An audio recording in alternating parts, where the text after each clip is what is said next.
Oh hi, thanks for watching my video. So if you watch a lot of my videos, you'll know that when it comes to talking about The Sims 4, I'm a shiny beacon of positivity. But today, we're having a bit of a chat. In today's video, we're going to be touching on some of the features in The Sims 4 that became actually quite annoying over time. Let me know in the comments if you've experienced some of these things in your game. There's nothing I love more about moaning than being validated. So let's begin. Kicking things off with Bust the Dust. The entire selling point of this kit was the gameplay involved. Sims homes would now start to gather dust and require cleaning. If Sims resist cleaning for a few days, the house will quickly become filthy and even fill with dust bunnies. I was quite excited when this kit first came out. Kind of reminded me of laundry day, being able to indulge in the mundane tasks that you have to do in everyday life. Here's the thing though, with laundry day, it could get really annoying when Sims suddenly leave piles of filthy clothes every time they get changed. But here's why that's not on this list. Sims will only leave piles of dirty clothes if they have the means to do laundry. So if I give my Sims a washing machine and washing basket, Sims will leave their clothes everywhere. If I don't give them those things, they won't. What annoys me about Bust the Dust is that Sims are required to vacuum around even if there aren't any objects placed for doing so. You can turn off the dust gathering feature, but that impacts every household. In an ideal world, the dust would only gather on lots that have vacuum cleaners placed, like with laundry day. And just a couple other small peeves with this kit is the fact that my Sims have to stop and sniff the air all of the time. And I might be wrong here, but I've had it before where I've hired a maid for my Sims home, and they completely ignore the dust. It's like they don't even register dust as dirt. So even with a maid, my Sims still have to do the housework anyway. Let's move on to likes and dislikes. Don't get me wrong, I actually really like this feature. But sometimes I feel like the Sims team give us what they want, but they do it in a slightly bodged up way. Like giving someone $100 in 1-cent coins, or cooking a delicious meal, but serving it on a plate made of dog shit. You get what you asked for, sure, but with an inconvenient caveat. It's great having likes and dislikes for my Sims and being able to choose them in Create a Sim or have them discover a like or dislike whilst engaging in an activity, but not all the time and not for Sims that aren't even in my Sims household. When the likes and dislikes update first came out, I was constantly getting like and dislike pop-ups for Sims that didn't even know my Sim or Sims that I didn't know existed, and it was quite annoying. Credit where credit's due though, it has got a lot better since the update, and I don't see these pop-ups as often anymore, so it's not all doom and gloom.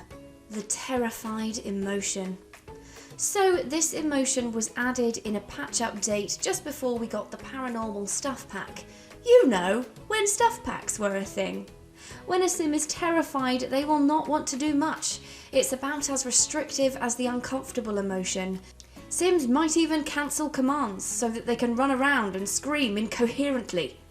I really don't mind the scared emotion when it comes to using the paranormal stuff pack because it goes hand in hand with the pack activities. But I have found in my game that every single Sim I've ever played with has a fear of thunder.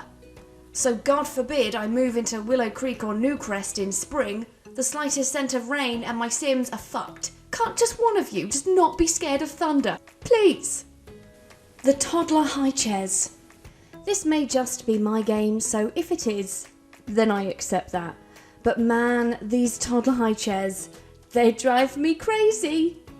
If you have one toddler in your household, you probably wouldn't notice, but try putting more than one toddler in a high chair and feeding them at the same time. It's like your Sim just breaks. They don't know what the fuck to do. I just asked you to feed 3 toddlers in a high chair. Ending holidays. I love holidays in The Sims, but sometimes I can't be arsed. And if I were to remove a holiday from the calendar, it removes it for every family in my save. So I don't want to do that. Which means I have no choice but to either do the holiday or end it. And because I'm a lazy fucker, I just end it. And what am I left with? A family full of grumpy Sims who are too miserable to do anything as a way of punishing me for not giving them a holiday, and then I have to send them all to bed to cry it out. Three-way chasers. It annoys me when my Sim is getting their flirt on with another out in public and some utter cock blockers decide to join in the chat. There are mods you can use to remove Sims from the chat, but this option isn't open to everyone, so it makes the list. My Sim should be able to engage in frisky talk without fucking Diane getting involved and trying to get an admission ticket. Get your own lay, Diane, this guy's mine. Dead Sims assets. This gripe is more about a feature that doesn't exist than it is about one that does. So unless you use mods, inheritance isn't a thing in The Sims 4. Which is disappointing, especially if you're one of those squares that don't use cheats.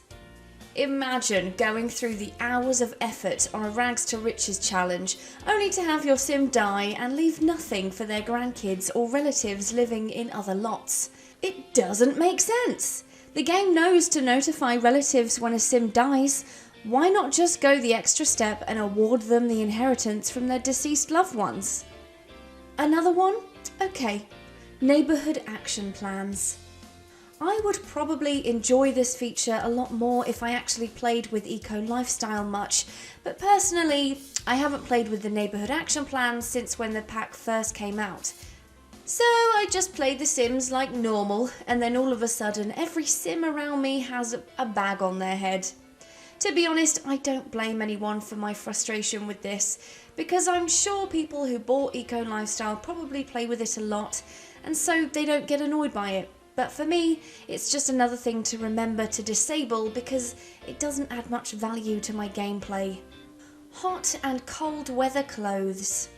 I really like being able to choose warm weather and cold weather clothes in The Sims 4, a feature that came with the Seasons expansion pack.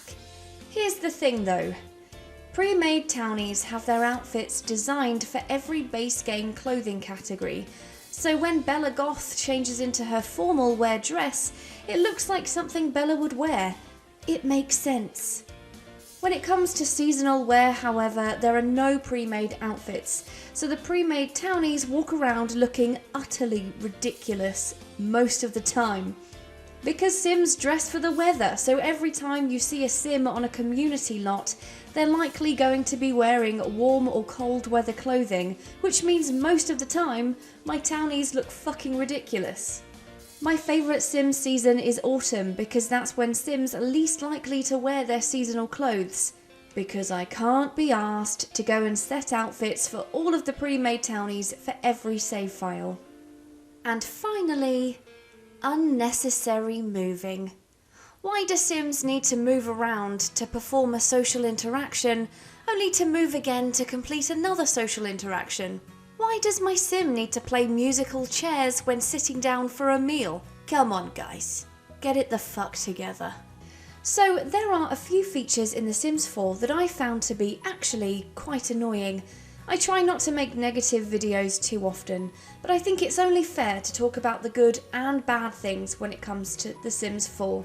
So I'm sure we'll have a more positive video soon. But in terms of this video, do you agree with my points? I'd love to know in the comments if you've experienced any of the features I've mentioned here, and also let me know if there are things in the game I may have missed that turned out to be actually quite annoying. That's it from me though, thanks for watching, I hope you enjoyed it. If you did, please like and subscribe, you know I love it when you do that, and I'll see you in the next video. Bye bye!